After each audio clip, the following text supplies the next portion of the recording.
Hello everyone, welcome back to my another blog. I hope সবাই ভালো আছো আর আমিও ভালো আছি। তো বন্ধুরা, আমরা এখন রিসেপশানে একটু রেস্ট করে নিচ্ছি। তারপরে আমরা যেখানে ছিলাম সেখানে খাওয়া দাওয়া তো করে তারপরে আমরা রিসেপশানে রেস্ট করে তারপরে আমরা অটো করে এসেছিলাম মেন রাস্তায় তাজপুর থেকে।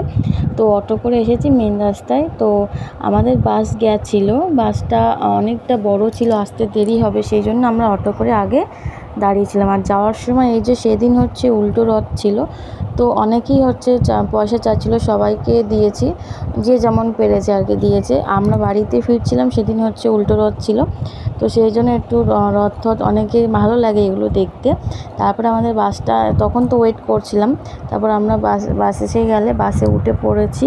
তো এখন বাড়িতে আসার পালা।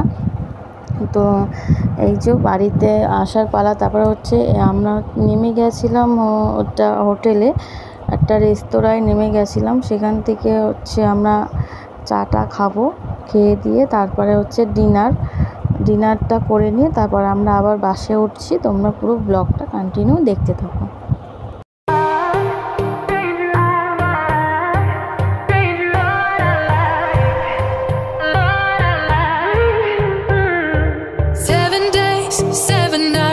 Since my hair got cut and dyed, and I've had 7 days since I tried to rip a chapter out my mind. I've tried, and his laugh is just as soft as yours, smiling just as wide.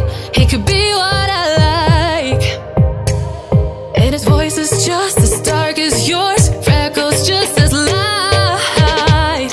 Could be what I desire. Still feels like my hands are tied, hands are tied, hands are tied.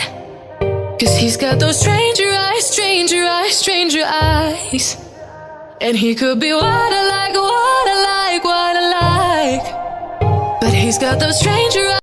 আমরা চাটা খেয়ে বাসে উঠে পড়েছি। ওখানে ডিনারটা করিনি, ডিনারটা করব অন্য জায়গায়। তো ওখানে যেতে যেতে অনেকটা টাইম, অনেক বড় রেস্টুরেন্ট ছিল, ওই জন্য একটু টাইম লাগছিল যেতে যেতে।